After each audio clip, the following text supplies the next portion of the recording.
Hey guys, I am Kelly, working as a product manager at Office Solution.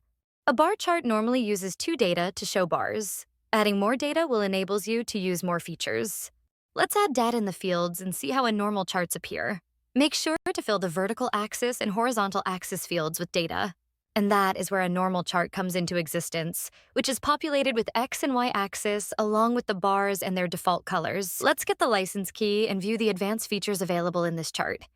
Make sure you have a valid license key which is not expired, and put the key in the licensing input field which is available in Visualizations pane.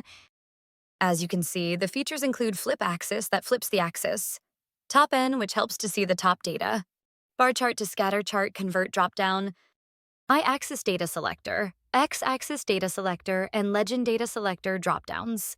However, we don't have legend data. That's why legend dropdown is empty. Moving forward, download type which can be Excel or CSV, and finally, a download button. Let's add legend data and take a view of the new chart. We have the legends with colors used and their names. And now, each bar is subdivided according to the legend. Flip the axis and add the data in the icon value field due to which the circle appears.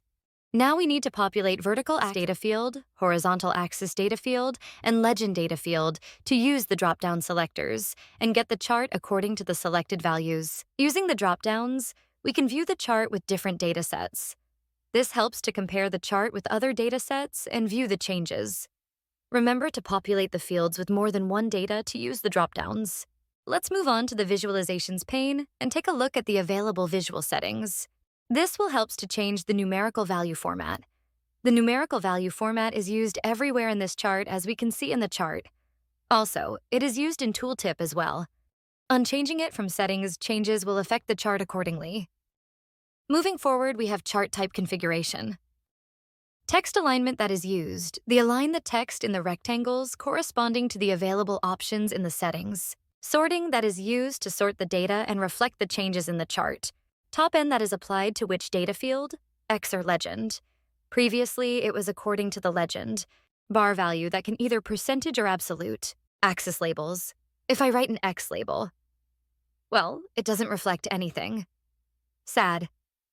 Let's write in the Y-axis label. Yes, it reflects.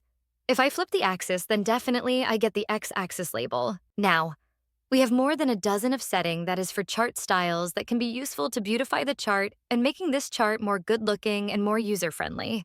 As you can see how the charts appears if I use few of them. And finally, we came on the download button on pressing that we can download the data that is used in the chart in the Excel or CSV format.